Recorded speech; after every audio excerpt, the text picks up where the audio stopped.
90.5 WKAR in current state, also on WKAR.org. Welcome back. I'm Mark Bayshore. It is Thursday, May 30th. Later on in the hour, we've told you Senator Whitmer will be joining us. We'll take a look at what's coming up at East Lansing's Scene Metro Space. They have an interesting act that kind of rekindles the 1970s vibe coming up at Scene Metro Space, and Scott Pohl will tell us about that. And I'll look back at the history of dining and eating and all things food throughout the history of the city of Lansing. The latest from the Historical Society of Lansing, that's coming up. A new historical exhibit opening in downtown Lansing offers a unique perspective on the capital city through its stomach. Lansing Eats bills itself as a bite-sized look at the history and significance of food in the Lansing area. It'll feature all manner of artifacts and memorabilia related to food, restaurants, markets, old menus, wads of petrified gum from the underside of lunch counters, you name it. Lansing Eats launches this Saturday as part of the city's Be a Tourist in Your Own City. And here to tell us more is Valerie Marvin, president of the Historical Society of Greater Lansing. Hi, Valerie. Good morning. You've assembled a really curious collection of artifacts and items here, and I don't know where to start. Why don't you just describe a few different items that may capture the diversity of what you've put together? Sure. The exhibit talks about the production, distribution, and consumption of food in Lansing. So we have some artifacts from the old dairies, old dairy bottles, different promotional items that were produced by companies like Quality Dairy and Winans Dairy and the Lansing Dairy. Back in the days of milkmen. Absolutely. I wonder if you should try to get your hands on a milkman's uniform. You know, that would be a neat artifact. That would be. We're also looking at restaurant culture. One restaurant that a lot of people remember very fondly was Jim's Tiffany's downtown. Yeah. And we have some great artifacts on loan from the Vlahakis family, including actually some table linens from the Lansing Cafe, which was the first restaurant the family owned. And I'm holding this in my hand right now. This is how old? It's about 100 years old, yeah. Actually. But that's not the oldest object. Something else we're showcasing are locally produced cookbooks, because as we were trying to think about how to learn about what people really ate in their homes, not just at restaurants or not just at banquets. We said, what are people sitting down to dinner having every night? Mm-hmm. We said, well, let's look at cookbooks, but let's look at local cookbooks, because everyone always puts their best recipe into that church cookbook or, the fundraiser you did at work. And our oldest object is actually a cookbook from a local church that was published in 1901. And the recipes are written in a completely different fashion. They're in paragraph form. And some of the things you see are a little bizarre.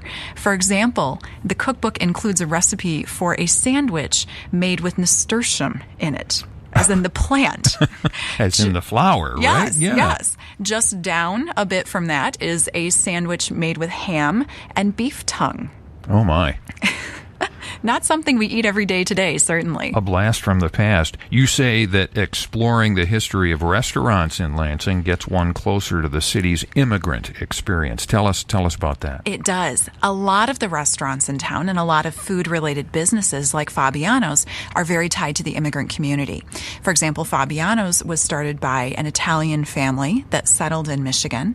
And like many Italians, they started with a fruit stand. They sold ice cream, and eventually they moved into making their own candy. And today it's a Lansing institution. And BWL cookbooks.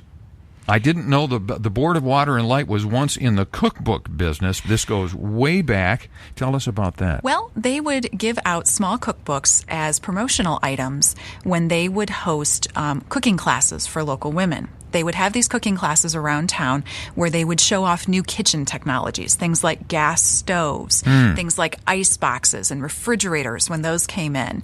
And all that cutting-edge stuff. Absolutely. And they would hand out small cookbooks as souvenirs for the women to take home with them. So when they had their new cooking equipment, then they would have these recipes to try. There's probably a snapshot of Ralph and Alice Cramden there in their ice box, probably in there. Where has all of this stuff been living? How did you collect all of this? Some of it is in our collection. We do have a small permanent collection that we maintain with the Historical Society. A lot of it belongs to local collectors and local members who have kindly shared it with us for this exhibit. Okay. And the curator of this exhibit, I understand, is relatively new to Lansing and previously served, interestingly enough, as the exhibition manager for the 9/11 Memorial Museum in New York City. Tell us about it's Adina Langer? Yes. Adina is on our board and serves as our collections curator.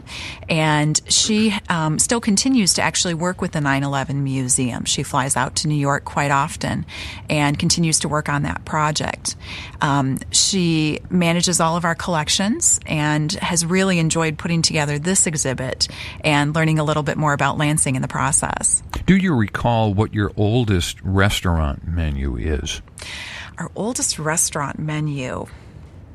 I don't know why that piques my curiosity the way it does. You know, we actually had a hard time finding some menus because a lot of restaurants don't keep an archive of their own menus. Yeah. I would say the 1940s, the 1950s, but I can't put an exact date on it. Okay. Tell us about, you brought a couple of pieces in here this morning. Tell us a little bit about the plate that I'm holding here. This comes from Michigan State, or what used to be Michigan State? Yes, Michigan State College, it was called at the time. This plate is going to be part of our community dining table. We have a large dining room table set with different place settings with china that was used by local groups, including fraternal organizations like the Masons. We have these plates, which were actually used in the Michigan State cafeteria at one point in time. This would be a mid-20th century piece. My favorite is a piece of broken china that was recovered from the Kearns Hotel site. That was the famous fire that took place back in 1934, Yes. the deadliest in Lansing's history. Yeah. And we have a piece of their china that was recovered after the fire, actually. My gosh. All of this is taking place where? We're in the Kreitz Building, which is in Lansing on the corner of Washington and Oakland. The address is 831 North Washington. And besides Lansing Eats, I understand you're hosting some summer walking tours again this summer. I think you started these last summer? We did one walking tour downtown last summer and had a fantastic response. We had about 150 people turn out. And we've done other walking tours since. In April, we did a tour at the Michigan School for the Blind on a rainy Thursday evening that brought out about 100 folks. Wow. And we're going to be doing Saturday walking tours the third Saturday of the month in June, July, and August. Each one will meet at Lansing City Hall, right downtown. They'll last about 90 minutes or so, cover up to about 8 blocks worth of area, and each one will look at a different aspect of downtown Lansing.